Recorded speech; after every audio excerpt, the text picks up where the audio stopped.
जय किसान खासगी मार्केटचा परवाना राज्य सरकारने रद्द केला असून त्या इमारतीचा पाडाव करावा या मागणीसाठी सोमवारी कर्नाटक राज्य शेतकरी संघटनेने जिल्हाधिकारी कार्यालयाला घेराव घातला आणि संताप व्यक्त केला। शेतकऱ्यांची लूट करणाऱ्या खासगी मार्केटमुळे सरकारी एपीएमसीला मोठं नुकसान होत आहे। राज्य सरकारने त्याचा परवाना आधीच रद्द केला आहे। पालिकेकडून ही नोटीस दिली आहे, त्यामुळे ते बंद करावा अशी मागणी करण्यात आली। यापूर्वी शेतकरी नेते चुन्नप्पा पुजारी बोलताना म्हणाले, आधीच राज्य सरकारने खासगी मार्केटचा परवाना रद्द केला आहे। मृत व्यक्तीच्या नावावर येणे केलेला परवाना देखील रद्द झाला आहे, त्यामुळे इमारतीचा परवाना तात्काळ रद्द करावा अशी मागणी केली। ನಾವು ಜಿಲ್ಲಾಧಿಕಾರಿ ಕಚೇರಿ ಎದುರುಗಡೆ ಸುಮಾರು ಸಾವಿರಾರು ಜನ ಇವತ್ತ ಪ್ರತಿಭಟನೆಯನ್ನು ಮಾಡ್ತಾ ಇದ್ದೀವಿ। ಕಾರಣ ಏನಪ್ಪಾ ಅಂತಂದ್ರ ಏನು ಬೆಳಗಾವಿ ಮಹಾನಗರ ಪಾಲಿಕೆ ಆಯುಕ್ತರಾಗಿರ್ತಕ್ಕಂಥ ಮೇಡಮ್ ಅವರು ಜೈ ಕಿಸಾನ್ ಮಾರ್ಕೆಟ್ ಬಿಲ್ಡಿಂಗ್ ಪರ್ಮಿಷನ್ ಅನ್ನ ಕಟ್ಟಡನ ರದ್ದು ಮಾಡ್ಬೇಕಂತ ಇವತ್ತು ನೋಟಿಸ್ ಕೊಡಬೇಕಾಗಿತ್ತು। 17 ತಾರೀಕು ಅದನ್ನೆಲ್ಲ ಫೈಲ್ ರೆಡಿ ಮಾಡಿ ಸಹಿ ಮಾಡಿಟ್ಟಾರು। ಇದಿರ್ತಕ್ಕಂಥ ರಾಜಕಾರಣಿಗಳು ಕೆಲವು ರಾಜಕಾರಣ ಒತ್ತಡಕ್ಕೆ ಮಾಡದ ಇದಿರ್ತಕ್ಕಂಥ ಭಾಗ ಶಾಸಕರಾಗಿರ್ತಕ್ಕಂಥ ಸೇಠ್ ಸಾಹೇಬ ಅವರು ಒಬ್ಬ ಶಾಸಕಾಗಿ ಜವಾಬ್ದಾರಿ ವ್ಯಕ್ತಿಯಾಗಿ ಸರ್ಕಾರದ ಪ್ರತಿನಿಧಿಯಾಗಿ ಎಪಿಎಂಸಿ 80 ಎಕರೆ ಸುಮಾರು ಸಾವಿರಾರು ಕೋಟಿ ರೂಪಾಯಿ ಆಸ್ತಿ 150 ಕೋಟಿ ರೂಪಾಯಿ ಇನ್ವೆಸ್ಟ್ಮೆಂಟ್ ಮಾಡ್ಯಾರು। ಇಷ್ಟೆಲ್ಲ ಇದ್ದಾಗೂ ಕೂಡ ಇವತ್ತ ನಮಗ್ ಸಪೋರ್ಟ್ ಮಾಡ್ಬೇಕಾಗಿತ್ತು। ನಾವ್ 8 ದಿನ ಆತು ಹೋರಾಟ ಮಾಡತ್ತು ರೈತರ ಅವರ ನೇರವಾಗಿ ಜೈ ಕಿಸಾನ್ ಮಾರ್ಕೆಟ್ ಬಾಜಿಗೆ ಮಾರ್ಕೆಟ್ ಹೋರಾಟ ಮಾಡತ್ತಾರು। ಬಹುಶಃ ಅಲ್ಲಿ ಅವರು ಅಂಗಡಿ ಇರ್ಬೋದು, ಅಂಗಡಿ ಅವಿತೇಳಿ ನೀವು ಜನಪ್ರತಿನಿಧಿಗಳಿದ್ದೀರಿ, ಶಾಸಕರಿದ್ದೀರಿ, ನಾವೆಲ್ಲ ನಿಮ್ಗೆ ಹೋಟ್ ಚುನಾವಣೆ ಒಳಗ ಮತದಾನ ಕೊಟ್ಟಿದ್ವು। ತಾವು ಎಪಿಎಂಸಿ ಉಳ್ಸಕ್ಕಾಗಿ ಹೋರಾಟ ಮಾಡ್ಬೇಕು। ಎಪಿಎಂಸಿ ಒಳಗ ಸುಮಾರು 8 ದಿನ ಆಯ್ತು ಒಳ್ಳೆ ಸಾವಿರಾರು ಸುಮಾರು 10,000 ಗಂಟೆ ದಿನಿತ್ ರೈತರು ಬಂದು ಒಳ್ಳೆ ವ್ಯಾಪಾರ ಮಾಡ್ಕೊಂಡು ಹೊಂಟಾರ। ತಾವೇನಾರು ಜೈ ಕಿಸಾನ್ ಬಂದಾಗಿದ್ದು ಒಬ್ಬ ರೈತರು ಬರಬಾರ್ದಲ್ಲ।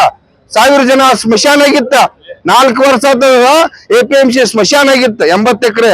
ಇವತ್ತು ಯಾವಾಗ ಅದು ಬಂದ್ ಆಯ್ತು, ಇಲ್ಲಿ ಚಾಲ್ತಿ ಆಗೈತಿ, ಅದಕ್ಕೊಂದು ಚೈತನ್ಯ ಬಂದೈತಿ, ರೈತರು ಕೂಡ ಖುಷಿ ಆಗೈತಿ। ಬೆಳಗಾಂ ಸುತ್ತಮುತ್ತ ಇವತ್ತು ಸಾವಿರಾರು ರೈತರು ಅದನ್ನ ತಕ್ಷಣ ಇವತ್ತೇನ ಕಾರ್ಪೊರೇಷನ್ ಕಮಿಷನರ್ ಐತಿ ಅದನ್ನ ಬಿಲ್ಡಿಂಗ್ ಪರ್ಮಿಷನ್ ರದ್ದು ಮಾಡ್ಬೇಕು, ಕರೆಂಟ್ ತಕ್ಷಣ ಕಟ್ ಮಾಡ್ಬೇಕು ಅಂತ ಹೇಳಿ ಇವತ್ತು ಒತ್ತಾಯ ಮಾಡಕ್ ಬಂದು ಇದೇ ಜಿಲ್ಲಾಧಿಕಾರಿ ಒಳಗಿದ್ರು ಅವ್ರ ಜಿಲ್ಲಾಧಿಕಾರಿ ವಾಪಸ್ ಹೊಂಟಿರ। ನಮ್ದೆಲ್ಲಾ ಹೋರಾಟಗಾರ ಕೂಡಿ ಅವ್ರ ಕಾರ್ ಗಾಡಿಗೆ ಹಾಕಿ ನಿಮ್ ಗಾಡಿ ಹೋಗಂಗಿಲ್ಲ, ನೀವು ಹೋಗಂಗಿಲ್ಲ, ನಮ್ಮ ಸಮಸ್ಯೆ ಬಗೆಹರಿಸಿ ಹೋಗ್ಬೇಕು ಅಂತ ಹೇಳಿ ಕಡಕಾಗಿ ಎಚ್ಚರಿಕೆ ಕೊಟ್ಟಿದೀವಿ। ಅವ್ರು 3-3:30 ಟೈಮಿಂಗ್ ಕೊಟ್ಟರು, ಅದ್ರೊಳಗೆ ಆ ಫೈಲ್ ತಂದ ಅಭ್ಯಾಸ ಮಾಡಿ ನಿರ್ಣಯಕ್ಕೆ ಬರ್ತದೆ ಅಂತ ಹೇಳರು। ಆ ನಿರ್ಣಯ ನಿಮಗಾಗಿ ನಿಮ್ಮ ಸರ್ಕಾರದ ಆಸ್ತಿ ಉಳಿಸಕ್ಕಾಗಿ ಅನ್ನುವಂಥದ್ದು ಕೂಡ ಇವತ್ತು ಜಿಲ್ಲಾಡಳಿತಕ್ಕೂ ಗಮನ ಇರಬೇಕು। ಇಲ್ಲಿರ್ತಕ್ಕಂಥ ಜಿಲ್ಲಾ ಉಸ್ತುವಾರಿ ಇರಬಹುದು, ಎಲ್ಲರೂ ತಾವ ಗಂಭೀರವಾಗಿ ಇವತ್ತು ತಾವೇನಾರು ಹುಡುಗಾಟಿಕೆ ಮಾಡಿಪ್ಪ ಅಂತಂದ್ರ ಇವತ್ತ ಈ ಕಾನೂನನ್ನ ನೀವು ಹಾಳು ಮಾಡಿದಂಗ ಆಕತಿ, ಸರ್ಕಾರಕ್ಕೆ ಕೂಡ ನೀವೇ ದ್ರೋಹ ಬಗದಂಗ ಆಕತಿ ಅನ್ನುವಂಥದನ್ನ ಕಡೆಗೆ ಎಚ್ಚರಿಕೆ ಹೇಳ್ತಾ ಇದ್ದೀವಿ। ಇವತ್ತ ನಾವೆಲ್ಲ ಕೂಡ ಎಪಿಎಂಸಿ ಉಳಿಬೇಕು, ಎಪಿಎಂಸಿನ ಬೆಳಿಬೇಕು। ಲಕ್ಷಾಂತರ ರೈತರಲ್ಲಿ ಬಾಜಿಯನ್ನು ತರಕಾರಿಯನ್ನು ತಗೊಂಡ್ಬಂದು ರೈತರು ಉತ್ತೇಜನ ಆಗ್ಬೇಕು ಅನ್ನುವಂತ ಹೋರಾಟ ನಮ್ಮದೈತಿ। ಅದಕ್ಕ ಎಲ್ಲಾ ರೈತರು ಕೂಡ ಇವತ್ತು ಬಹಳಷ್ಟು ಹರ್ಷ ವ್ಯಕ್ತಪಡಿಸತ್ತಾರು। ಕೆಲವು ಜನ ಇವತ್ತು ಜೈ ಕಿಸಾನ್ ದವ್ರು ಕೂಡ ಅವರು ಹೋರಾಟ ಇವತ್ತು ನೋಡ್ರಿ ಕಾರ್ಪೊರೇಷನ್ ಮುಂದೆ ನಾವು ಹೋರಾಟ ಮಾಡ್ಬೇಕಂತ ನಿರ್ಣಯ ಮಾಡ್ರ ಇಲ್ಲಿ ಇರ್ತಕ್ಕಂಥ ಶಾಸಕರು ಸೇಠ್ ಸಾಹೇಬ್ರ ಅವ್ರು ಇರ್ತಕ್ಕಂಥ ಮಂದಿನ ಇಲ್ಲಿ ಲೋಕಲ್ ಸಿಟಿ ಒಳಗಿರ್ತಕ್ಕಂಥ ಮಂದಿನ ಕಳಿಸಿ ಆ ಕಾರ್ಪೊರೇಷನ್ ಮುಂದ ಹೋರಾಟ ಮಾಡ್ತಿರಪ್ಪ ಅಂದ್ರೆ ನಿಮ್ಗೆ ನಾಚಿಕೆ ಬರ್ಬೇಕಾ? ಇಲ್ಲಿ ಬಂದಿರ್ತಕ್ಕಂಥವ್ರು ನೋಡ್ರಿ, ಅವ್ರ ಮುಖ ನೋಡ್ರಿ, ಎಲ್ಲರಿಗೂ ಟ್ಯಾವಲ್ ಅದಾವು, ರೈತರು ಅದಾರು, ಭೂಮಿ ಒಳಗ್ ದುಡಿತಾರ।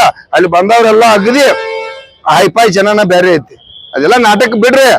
ಜನಪ್ರತಿನಿಧಿಗಳಾಗಿ ಜೈ ಕಿಸಾನ ಅದು ನಮ್ಮ ಆಸ್ತಿ ಅಲ್ಲ, ಎಪಿಎಂಸಿ ನಮ್ಮ ಆಸ್ತಿ, ಸರ್ಕಾರದ ಆಸ್ತಿ, 80 ಎಕರೆ ಆಸ್ತಿ ಐತಿ, ಅದ ಅಭಿವೃದ್ಧಿ ಆಗ್ಬೇಕ, ಅದಕ್ಕೆ ಲಕ್ಷ ಕೊಡ್ರಿ। ಅದೇನಾರು ಇರ್ದಿರ ಜೈ ಕಿಸಾನ್ ಮಾಡ್ಕೊಳ್ಳಿ, ಮತ್ತೊಂದ್ ಮಾಡ್ಕೊಳ್ಳಿ, ನಮ್ದು ಯಾರ್ದು ವಿರೋಧ ಇದ್ರಿಕಿಲ್ಲ। ಎಪಿಎಂಸಿಯನ್ನು ಹಾಳಿಗೆ ಹೆಚ್ಚ ಜೈ ಕಿಸಾನ್ ಉದ್ಧಾರ ಮಾಡ್ತಕ್ಕಂಥದ್ದು ಶಾಸಕದು ಅಲ್ಲ, ಜಿಲ್ಲಾ ಆಡಳಿತದು ಅಲ್ಲ, ಇವತ್ತು ಯಾವ್ದು ಕಾರ್ಯಾಂಗ ವ್ಯವಸ್ಥೆ ಅಲ್ಲ।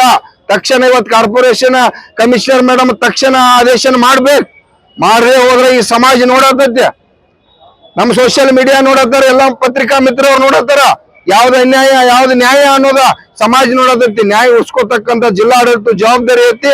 ತಕ್ಷಣ 3 ಗಂಟೆಗೆ ಏನ್ ಮಾತು ಕೊಟ್ಟಿರೋದ್ರ ಪ್ರಕಾರ ತಾವು ಬಂದ ತಕ್ಷಣ ಅದನ್ನ ಆರ್ಡರ್ ಮಾಡಿಸ್ತಕ್ಕಂಥ ಕೆಲಸ ಮಾಡ್ಬೇಕಂದ್ರೆ ಸರ್ಕಾರಕ್ಕೆ ಎಚ್ಚರಿಕೆ ಕೊಡ್ತಾ ಇದೀವಿ। पालिकेचे आयुक्त यांनी राजकारणाच्या दबावाला बळी न पडता खासगी मार्केटच्या इमारतीचा परवाना रद्द करावा। मागील 7 दिवसापासून सरकारी एपीएमसीत व्यापार सुरू झाला आहे। आता बेळगावचे शेतकरी एपीएमसी कडे भाजीपाला घेऊन निघाले आहेत।